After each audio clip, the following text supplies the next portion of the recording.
Today I'm explaining you my system about permaculture, what I've done here in the mountains of Togo. So let's do a little tour in my food forest, in my vegetable garden and on my farming land on the other side. This was one of the initial sites for the food forest I started about 2 years ago. I just need to show you on the other side how the jungle was when I arrived here. This is a very nice reciproc structure, or whatever you can call it. I used lots of teak wood, which is a little bent, so nobody else would have used it. And the surrounding plants, climbing plants around here is all maracuja. So on most of the already existing wild savage trees in the garden, in the forest, I was planting lots of passion fruit on it, so all the climbing surface here is filled up with passion fruit. That's why they're quite all over now. Yeah, since the bush was taking over, here's an example for some little chop and drop around this grapefruit tree. So all the herbs and even some branches of the trees surrounding here. The diversity of trees I was planting here is quite immense, so I have all the varieties of citrus trees like oranges, you see here with the stingy stuff. I planted lots of jackfruit trees, so this one, by the way, is not even a year old. I really like mangoes, that I planted some crafted mangoes around here. One of the most important trees all over in the tropics, in my opinion, is the breadfruit tree. It's just a beautiful tree, first of all, and then it has these very nutritious, nice round fruits I was eating today. I built lots of little facilities like this, lots of little duck houses, where the ducks could lay in eggs, and like this one, sitting on it in a proper way. Next to it, often I built some little ponds for these water birds. So here we are in my tree nursery, which is necessary as well as much trees I already planted. We need to produce our own trees, otherwise it gets too expensive. First of all, there are some nice cacao trees, some more jackfruit trees, caramoles or starfruit trees. I have, of course, some more breadfruit trees. I really like moringa, but I just skipped it all over to the other space. So I have some wild trees like kapok, iroko, and all these trees are missing in the forest. This is the korosol, and there's some, they call it like nut variety trees. Over there some more grown-up cacaos and some more jackfruit trees. And all this is the next generation of korosol trees I'm intending to plant the next years. There's another area of the duck house with the duck pond and so on. So it's quite nice. So even in a kind of savage area like this, I already planted a lot of different varieties. So let's have an overview. Start up with an avocado tree over here, another passion fruit over here, another avocado, so I don't know which one is gonna doing it. This is sugarcane. Behind there is one of those korosol trees again.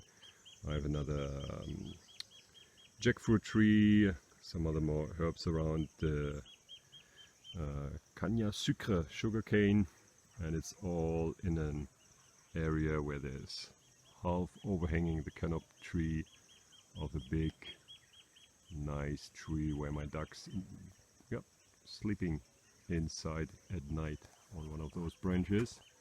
That's why there's a lot of poo on the ground around here, fertilizing herbs and later on bananas, and the big duck pond down there.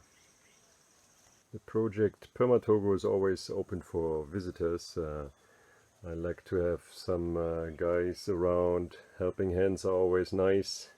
Speaking to somebody who knows what the world is meant for. Here's one of our places where you can rest. Nice little shed, clay walls, open up to the jungle around you. PermaTogo, join me. Yeah, there's another one of our little construction sites. I'm planning on building another kind of house for the ducks made out of these trees, tipo trees growing here with some bamboo connections to build a roof out of straw. So this is going to be duck house number 4 or 5 soon in the middle of a very beautiful forest.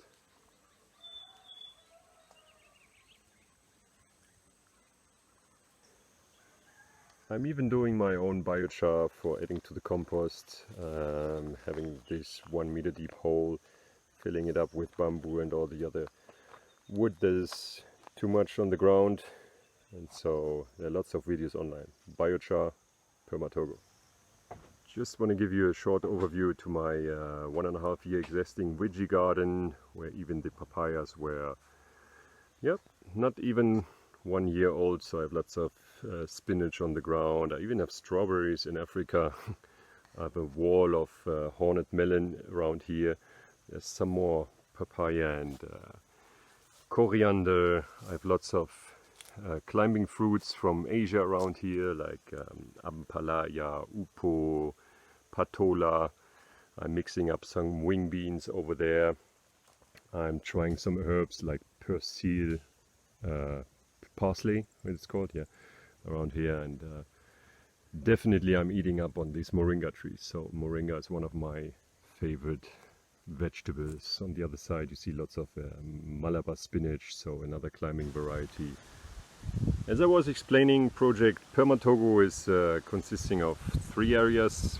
We have the food forest on the other side, we have the veggie garden, and this is the kind of traditional farm where I have even some pigs which are living in this kind of cave.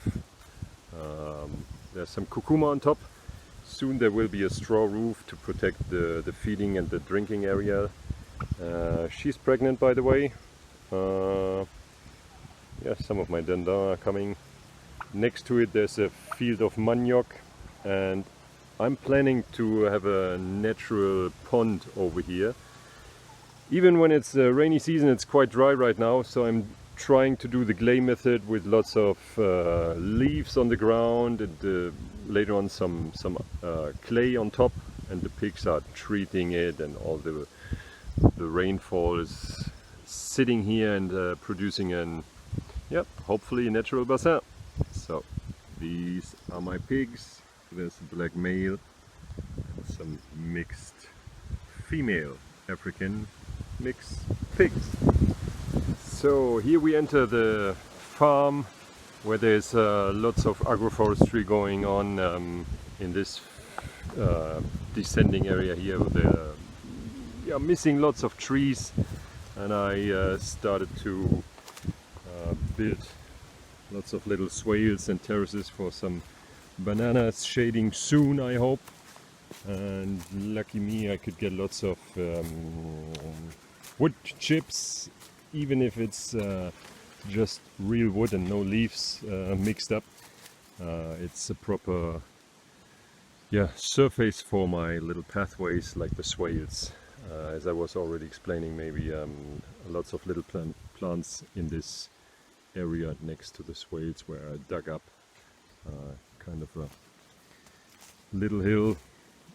I see some mint, papaya, taro, kurkuma, sweet potato, fruit trees like carambol, corosol, shirmoya. I have lots of mango and avocado.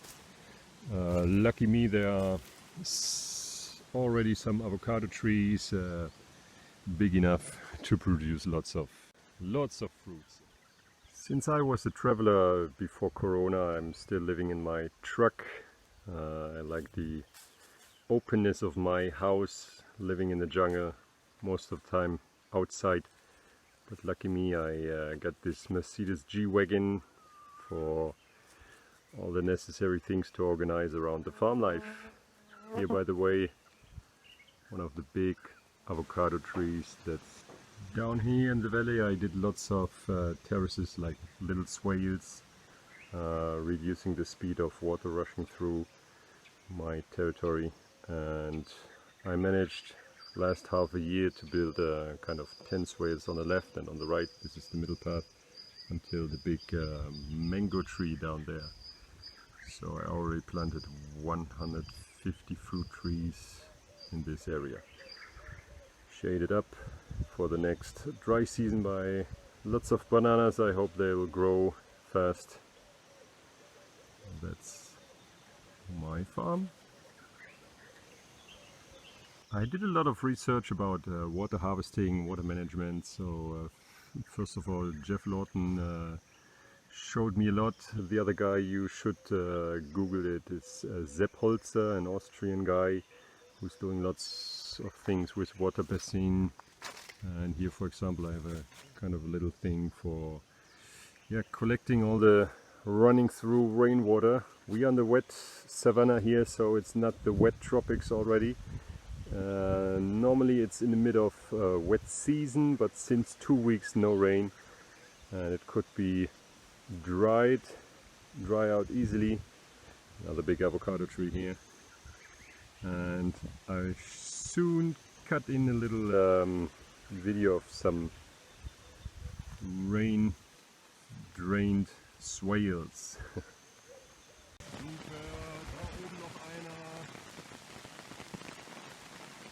Genial, genial. Funktioniert. Dann kann diese ganze Ecke da schön bepflanzt werden. For the water management on this downsloping piece of land, we are creating another natural pond right now, just behind the stable that I'm intending to build. As I said, it's all a little African style. So we did the roof right now with bamboo and lots of bent wooden pieces I found here on the property. And as I said, this is the upper starting of my little valley down there, where there's already lots of terraces being built in, and soon the program is to have another big water basin up here to keep the water on the land. Untypically for Africa, we do lots of composting, so I explain my guys what's the benefit of harvesting all the herbs and branches of trees we don't need, sometimes even covered up with a bush if there's some fresh manure inside, otherwise the chicken will eat it up completely. The pigs, by the way, love feeding on these herbs that I have more than enough in the garden. On the other side, in the swales, I put in lots of sweet potatoes because the leaves are very protein rich, and they like manioc leaves as well. They like the manioc root very much, and since I have lots of avocados, they're even feeding on avocados. So as I said, these guys should treat the soil here for make it waterproof basin soon. If you're not knowing what I'm talking about, just Google the Gley method. So again, not to be confused, I'm living in Francophone countries. This plant in English properly is called cassava, but everybody knows manioc as well. By the way, I really like to eat these fresh leaves. I prepare them like a spinach, very rich in proteins as well. So, and in this building I have my storage room and soldier fly production. Black soldier flies. So if you're interested in the African PermaTogo lifestyle, just follow us. We're doing soja, so tofu by our own. We're cooking on fire kind of things, and even this is one of our grinding stones for chili, so sauce preparing. African lifestyle here in the tropics. And as I said, already lots of development done by donations. Since I'm a traveler, I want to keep on going when this farm is self-sufficient, to get some of my workers the possibility of a future. Let's see what's going on next year. So I hope you enjoyed the first PermaTogo video in English. This is my banana valley with more avocado trees, and yep, follow us. I'm not a professional YouTuber. I like planting things and keeping you updated about the growth of the project here in the tropics. By the way, this is my huge mango tree, and there's so much else to see, it doesn't fit in just in one video. Keep in touch!